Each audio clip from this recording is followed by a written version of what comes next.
Muy bien, está con nosotros de nuevo Carolina Barrero, activista cubana por la democracia, defensora de los derechos humanos. Gracias por estar acá. Buenas tardes, Juan Manuel, gracias por recibirme. Gracias a ti, quien no vio el programa la semana pasada, recordar, ella es la emblemática joven que lee el poema de Martí frente al Ministerio de Cultura, ha desafiado al régimen, ha estado presa, hostigada, tiene todo el pedigrí moral, vamos a llamar así, para hablar de temas que me parecen profundos, ¿no? Y pues nada, la semana pasada me dijiste que te encantaría venir a discutir este tema, ¿no? Que a veces bordea los estereotipos. Yo te aclaro que las preguntas que haga no son para cuestionarte, no son cuestionamientos, son yo quiero entender, mucha gente quiere entender, porque la palabra socialismo está ahora en el medio del debate de los Estados Unidos. Así que, pero yo vi una intervención tuya, cayendo en el tema que anuncié al principio, que creo que es de Cadal, ¿no? Estás hablando en inglés, por cierto, muy bien, ¿no? ¿Cómo aprendiste inglés tan así, prácticamente sin acento? ¿Has vivido antes aquí en los Estados Unidos? Un poquito, me dijeron que habías vivido en España, que regresaste a Cuba. Si pudieras brevemente. Yo aprendí en Cuba con mi abuelo. Qué bien. Sí, hace muchos años. Hace muchos años. Ok, no problem. Vi esta entrevista tuya de Cadal en la que hablas de las protestas del 11 de julio y dices, yo apunté aquí, que fue liderada por artistas e intelectuales. Lo que dice en inglés ahí, was led by, the protest movement was led by, que también significa conducir, no necesariamente liderar. Hay muchos jóvenes en Cuba, hay muchos grupos de jóvenes que se identifican como socialistas.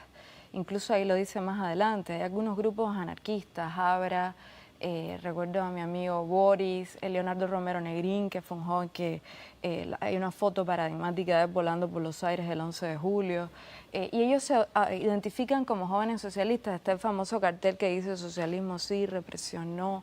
Y han pagado un alto precio por ello. Incluso Leonardo Romero Negrín fue expulsado de la universidad, sufrió acoso, estuvo preso 14 días después del 11 de julio. Y ellos existen.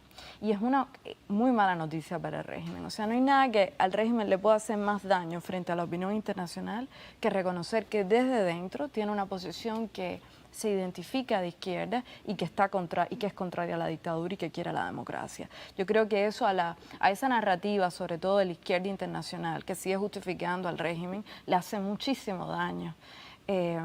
Yo lo expresé en el contexto de una charla que di en Argentina precisamente para eso, porque Argentina todavía es un país donde vemos a las Madres de Mayo como se reúnen con Díaz-Canel por cuestionamientos ideológicos, por distracción ideológica, pero no con las Madres de Julio, que fue algo que también yo fui a pedirles y que ellas no quisieron escuchar.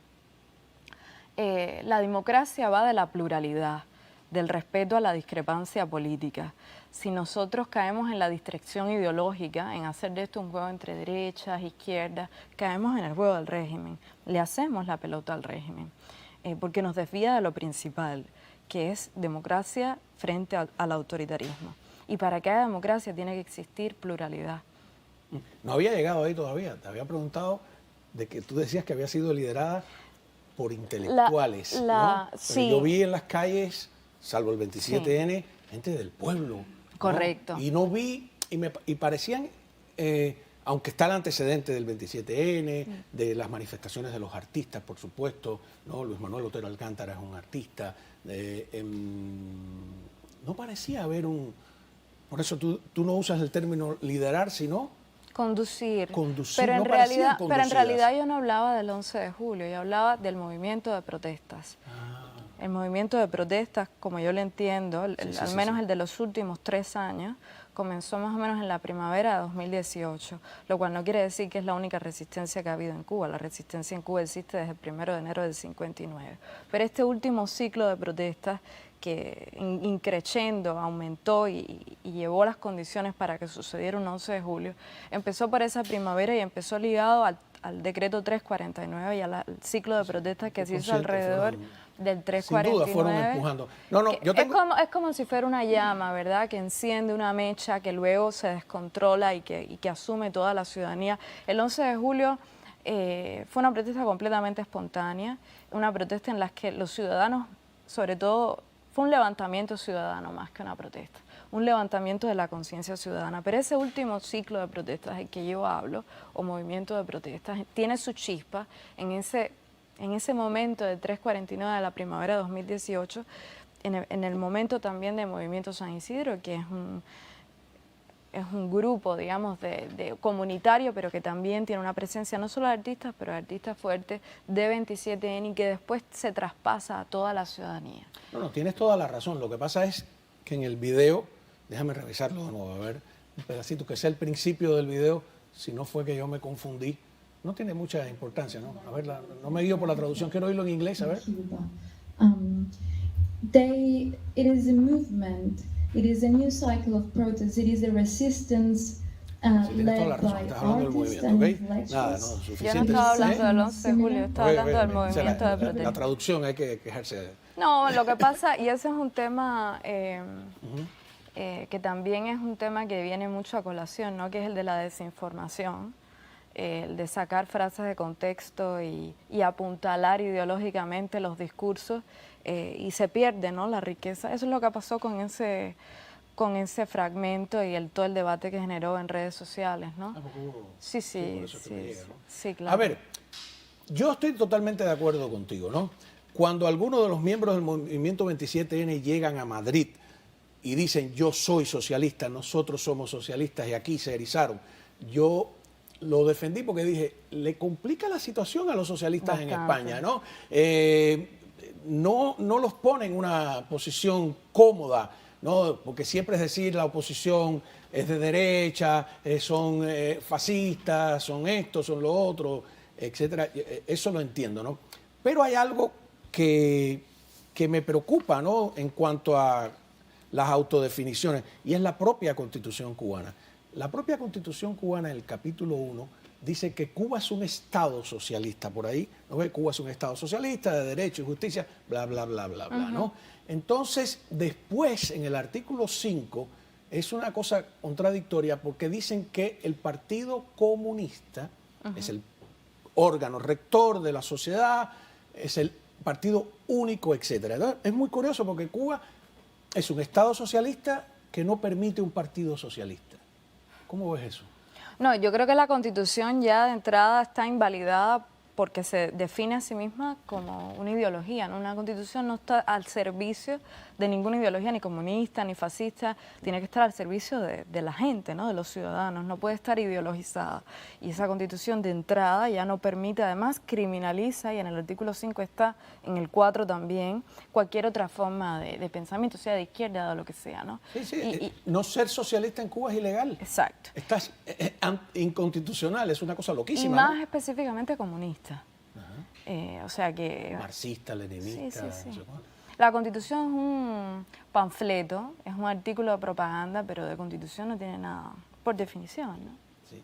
Además, han hecho el ridículo porque en el 76 pusieron el nombre de la Unión Soviética y la Unión Soviética desapareció y tuvieron que hacerle una transformación, un cambio constitucional en el 92. Y además horrible que menciona nombres y apellidos, Fidel Castro, seguir.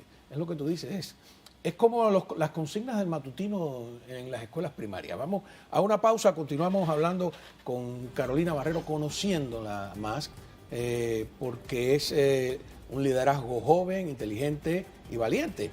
Así que hay que escuchar. Volvemos. Continuamos hablando con Carolina Barrero. Ya ven que no es fácil, contesta todo. A ver, dices en ese video que la oposición actual, sobre todo los jóvenes, me imagino que estás refiriendo, no es la oposición tradicional conservadora del exilio de la Florida.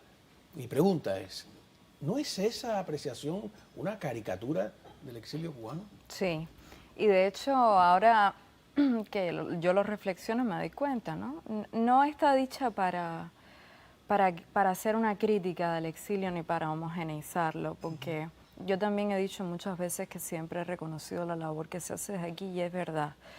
Lo digo para contrarrestar la narrativa que siempre el propio régimen ha instrumentalizado, ¿no? También de que, bueno, es que es el propio régimen lo que la ha homogenizado y yo estoy intentando decir que no es así, que es algo más amplio y me equivoco, porque en realidad lo que se entiende es una crítica, ¿no? Es la reproducción de lo mismo que intenta contradecir, ¿no? Y yo me doy cuenta al verlo aquí. No, lo que pasa es que a mí también me pasó. O sea, ahí, todo el mundo llega, tienes una imagen.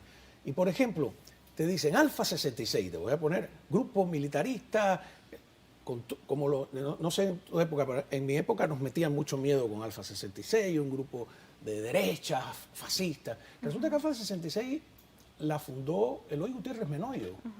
O sea, y te das cuenta a partir de ahí que el grueso de la oposición al castrismo tradicional del exilio está compuesto por exmiembros del movimiento 26 de julio, del directorio, del Escambray.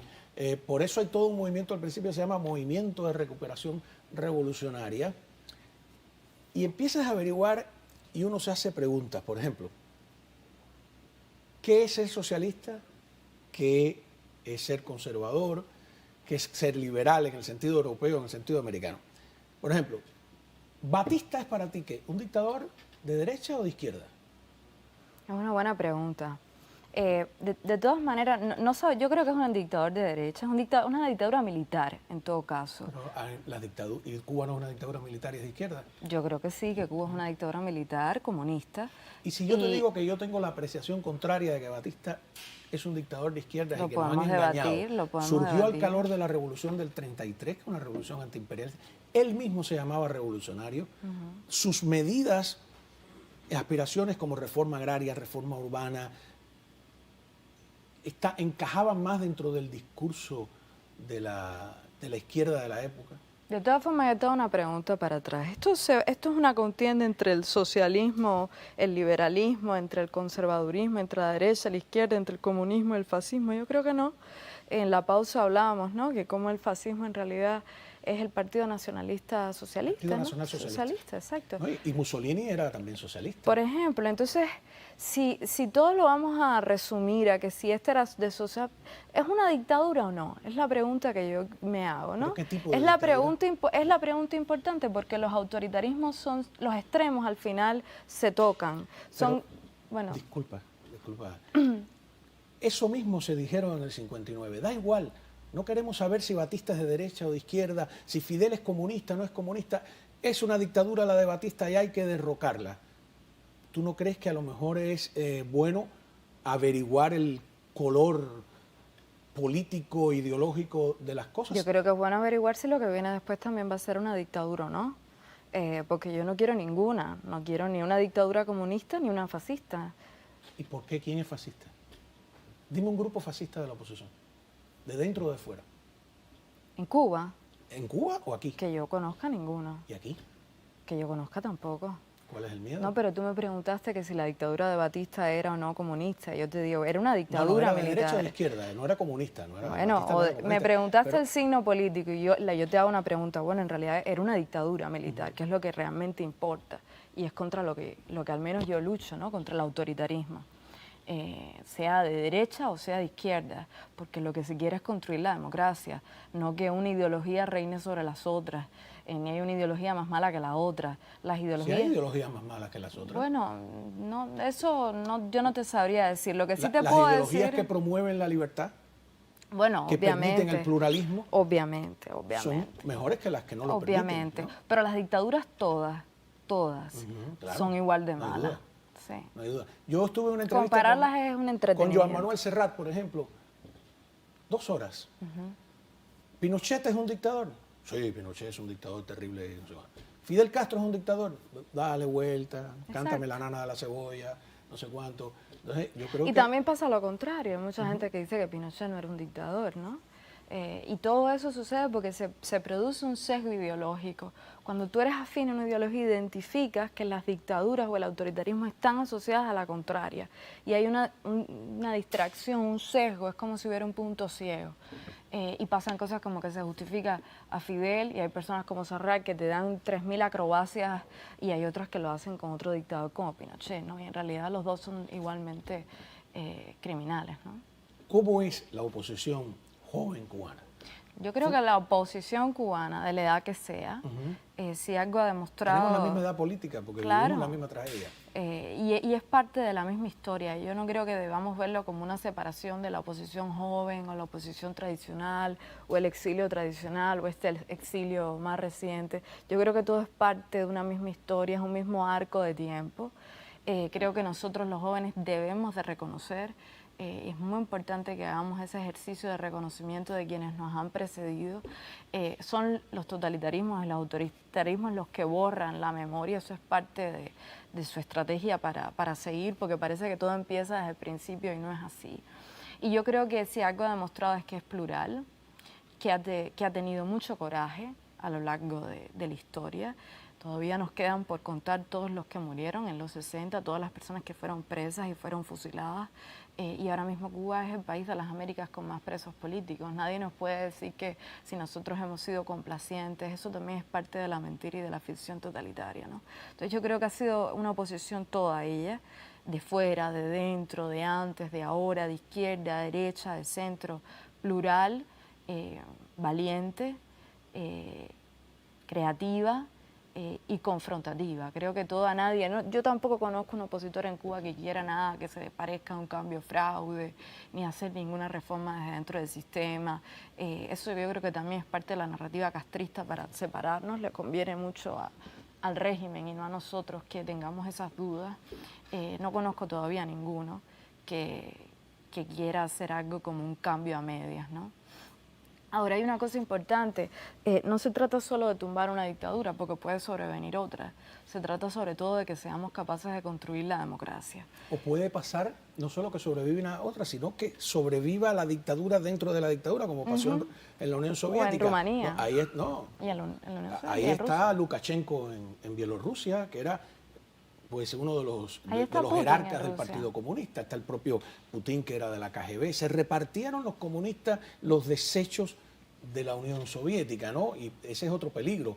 Por eso el sesgo ideológico. A mí me da mucha gracia, disculpa, que han venido aquí muchos opositores cubanos o exiliados, algunos que te dicen, yo soy filósofo. Ah, sí, no, yo estudié filosofía en Cuba, pero filosofía marxista, ¿no? Sí, filosofía marxista. Entonces resulta que te dicen que son filósofos, pero no saben quién es Karl Popper, no saben quién es Milton Friedman, monetarista, no saben quién es Mises. Y tú dices, bueno, entonces, ¿cuál es el punto de comparación? Si no has leído a los intelectuales importantes que han descrito un capitalismo con rostro humano, para llamarlo de alguna manera. Entonces tienes una caricatura de lo que es el libre mercado, de lo que es la sociedad abierta, como le llamó el propio Popper. Mi pregunta es, ¿dentro de Cuba hay acceso a esa literatura? ¿Es posible ponerse al día o es puro instinto? Yo soy socialista, a lo mejor no es socialista, a lo mejor... Tú sabes que dentro de Cuba la lista de libros prohibidos y censurados es enorme, ¿no? Otra cosa es que los académicos siempre buscan formas de acceder a la información con el internet, con alguien que les traiga un libro. Yo creo que también la decisión de ser socialista, no, oye, se trata de la libertad, ¿eh? La gente puede, no, yo creo que es con buenísimo. más o menos información... El día que los comunistas y los socialistas se le viren al régimen castrista, ese día está en problema. Yo nunca he dicho ni nunca me he defendido de las acusaciones que me hacen, porque tampoco quiero... Yo no las conozco también. La distracción, ¿no? sobre mi postura política, porque en realidad no importa, no debería importar, de eso se trata la democracia. Yo sí creo que importa. Pero lo que sí te voy a decir es que siempre voy a defender que quiera considerarse socialista tenga la libertad de hacerlo, si no voy a construir otro tipo de dictadura, ¿no? Como el que quiera ser liberal o conservador. Incluso te digo más, tenemos que reinventar un poco porque la política misma está en crisis. Pero tú hablas como si el exilio, disculpa. No. Yo las críticas que te han hecho no las estamos conversando esto porque en el programa anterior, cuando salimos, me dijiste que te gustaría hablar del tema. Me he puesto un poquito al tanto, nada más. Vi ese video. No estoy en las redes, no sé, estoy ajeno. Te lo confieso de verdad sobre ese tema. Yo sí creo que es interesante, por eso que tú dices, ¿no? Aquí en el exilio hay grupos, por ejemplo, cuando Carlos Alberto Montaner hizo la Plataforma Democrática, había un partido socialista que dirigía el profesor Baloira de la Universidad de Miami, había un partido liberal que dirigía Carlos Alberto Montaner, un partido demócrata cristiano, que estaban unidos por primera vez. Las internacionales liberales, democristianas y socialistas permitieron partidos del exilio. Es decir, no les fue difícil, no tuvo que ir a buscar. Hay aquí en el exilio de todo, socialistas. Yo lo creo así. Ah, claro, y está bien. Claro. Esa es la pluralidad y esa es la que aspiramos para Cuba, ¿no? Pero la idea como si el exilio fuera un nido de derechistas nada más, ¿no? De gente radical. No lo creo. De hecho, empezamos hablando de eso y te dije que cuando me había expresado mal. Fue así, creo, ¿no? Hablamos de eso ahora mismo. No te estoy pidiendo dar la autocrítica. No lo haría, pero creo que empezamos sería un horror de mi parte, sería el caso Padilla. No, porque me estás diciendo que digo cosas que después no digo, incluso hemos hablado de eso ahí. Yo no creo que... No, yo digo el enfoque, no digo tú, el enfoque de mucha gente es... Hay una caricatura del exilio cubano. Es cierto, que tenemos que romper y que tenemos que desbaratar, porque además no es cierta, es parte de la narrativa que le sirve al régimen. Yo estoy totalmente de acuerdo. Yo te he dicho que lo que tú me estás diciendo, que si en Cuba un filósofo es o no socialista porque tiene acceso a los libros o no, y yo te he dicho que en Cuba hay libros censurados de toda la vida, tú lo sabes perfectamente, y de toda la vida la gente se las arregla para traer libros de no sé dónde y para descargárselos de internet, y que sea por ignorancia o sea por conocimiento, ellos tienen derecho a elegir la postura política que deseen, sea socialismo o sea liberalismo o sea conservadurismo, sea la que sea. Y yo voy a defender el derecho de todas las personas a elegir la postura política que quieran. Ese profesor de filosofía la puede tener o no por desconocimiento, pero la que quiera elegir, yo la voy a defender, porque de eso se trata la democracia. Si hay democracia, eso va a ocurrir aunque tú y yo no querramos. Por supuesto. Va a dar igual lo que nosotros pensemos. Ahora, la democracia no cae del cielo, se construye todos los días, se construye en una conversación como esta, se construye en cada gesto, en cada minúscula palabra, en un post, en esta entrevista. O sea, no va a ser que se va a tumbar la dictadura y de pronto va a venir del cielo. Y lo tenemos que hacer a partir del debate, de la crítica, sobre todo de intentar quitarnos el sesgo ideológico, la desinformación. ¿Tú sabes qué pasó en 1902? Cuando nació la República, conversar sobre eso, ¿no? Mirar un poco el pasado, qué ocurrió en el espejo de nuestra propia historia. Ya volvemos.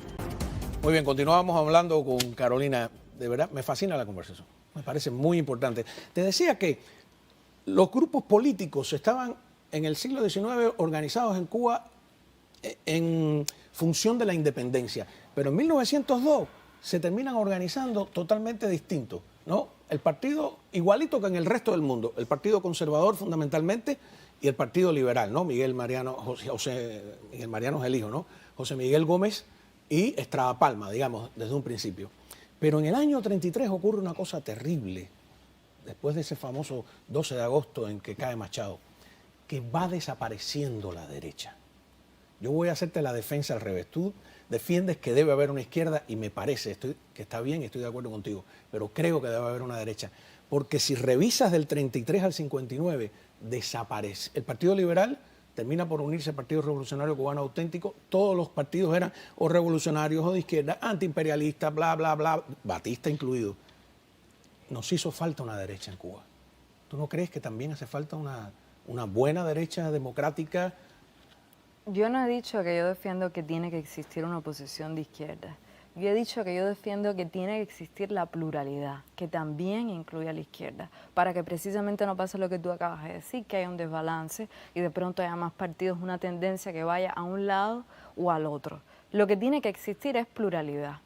Contra, por lo menos, el activismo que yo hago, que hago en Cuba o que haré en cualquier lugar, consiste en defender que no hay una parte del espectro político, sea cual sea, que imponga o quiera imponer una hegemonía sobre las demás, Si esa parte del espectro político es la izquierda, está mal, y si es la derecha, también. No se supone que sea una competencia entre las dos. Se supone que ambas dejen espacio para que todas las opciones políticas, sean cuales sean, y ahora mismo en la pose estábamos hablando incluso de que la política tal y como la concebimos, yo te decía que estaba en crisis y que tenemos que reinventar nuevas formas de lo político, que nos permitamos el espacio para hacerlo, para tener libertades civiles y políticas, que es de lo que se trata, ¿no?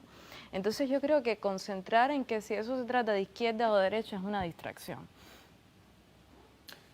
Al final no podemos renunciar a las ideologías, aunque nos moleste. Queremos, porque nos han machacado tanto con las ideologías, pero están ahí. No debemos nunca renunciar a tener un hombre una sin postura ideología, política. una persona sin ideología. Tú no debes de renunciar a tener tu postura política. Otra cosa es el ideologismo, se me ocurre ese término, que es ya como el extremo Otra ese cosa fanático, es ¿no? el no respeto a la discrepancia política. Es decir, a quien no piensa como tú es tu enemigo. Eso es no tiene por qué serlo. La democracia consiste, ¿qué es un hemiciclo de una república? Sino es que los que se sientan y piensan diferente. Ojalá. Esa es la esencia. Pero es el régimen el que no lo permite. Bueno, claro, pero también nosotros desde el pensamiento a todo el que no, o sea, la cultura del castrismo que está dentro del ADN casi de la oposición cubana y de todos nosotros, nos impide mirar incluso como alguien con quien conversar y sentarse en una mesa que piensa diferente. Es nuestro enemigo por definición. Había un dramaturgo de la generación del Mariel que dijo una frase que se hizo popular en esa época, decía: el problema de Cuba no es Fidel Castro, sino el Fidel Castro que todos llevamos dentro. Claro. ¿Estás de acuerdo? Totalmente. Sí. ¿Y qué hacemos para exorcizar eso? Yo creo que hay que empezar a sacudirse el pensamiento totalitario, las formas hegemónicas de ejercer la opinión sobre los otros y sobre nosotros mismos, la división en blanco y negro, la opresión también para todo lo que no sea parte de una misma tribu, y el permitir la diversidad y la pluralidad. Cuando tú dices todo eso, yo veo la cara del régimen castrista, no la nuestra. ¿Ah, sí? Claro. No veo un autorretrato, veo un retrato del régimen castrista. Lo han Bueno, retratado, ¿no? yo Es el régimen castrista el que trata de vender esa imagen nuestra, ¿no? Aquí hay de todo. Pero es que yo estoy hablando tú me dices, ¿qué tenemos que hacer para sacudirnos de todo esto? Yo estoy hablando del régimen castrista que está metido dentro de nosotros. Yo no estoy hablando de ti, ni de el exilio, ni de nada de eso. Eso ya es una asunción que has hecho que no... Qué bueno sería poder tener este debate en la televisión allá en La Habana, ¿no? Sí, ¿no? A que los que nos están viendo. Así que hay algunos que nos ven en Cuba. ¿Qué le dirías? No sé cuál es tu cámara. Hay mucha gente que después... ¿Le puedes hablar directamente? Sí, bueno, hay mucha gente que después de tu programa pasado me escribió. Muchísima gente por Messenger. A mí nadie me escribe, yo estoy como el coronel. Y me dijeron, Carolina, te estamos viendo aquí en La Habana y no te preocupes que aquí en esta cuadra nadie va a votar. Y lo que les diría es eso, que es lo importante ahora, por el futuro, sobre todo de la familia cubana, de los que están presos, que no vayan a votar el 26. Porque siempre no es 26. Yo me sumo. Seguro que no. Es una farsa. Te agradezco, de verdad. Muchas gracias. Tu claridad, tu inteligencia. Y cuando quieras, podemos seguir. Este debate no se acaba. Seguro. ¿Cómo no? Así se construye la democracia. Claro que sí, debatiendo. Hay que abrir el debate. Tratar de cerrarlo de un tapaboca no vale para nada. Muchísimas gracias, Carolina Barrero. Me gusta esa imagen, la joven que leyó el poema de Martí, que siempre me llamó la atención el que escogió, ¿no? Que es dos patrias tengo yo, Cuba y la noche. Ojalá se haga el día para todos nosotros, ¿no? Aunque suene cursi la metáfora, ¿no? A lo mejor un poco de cursilería iluminadora nos haga falta.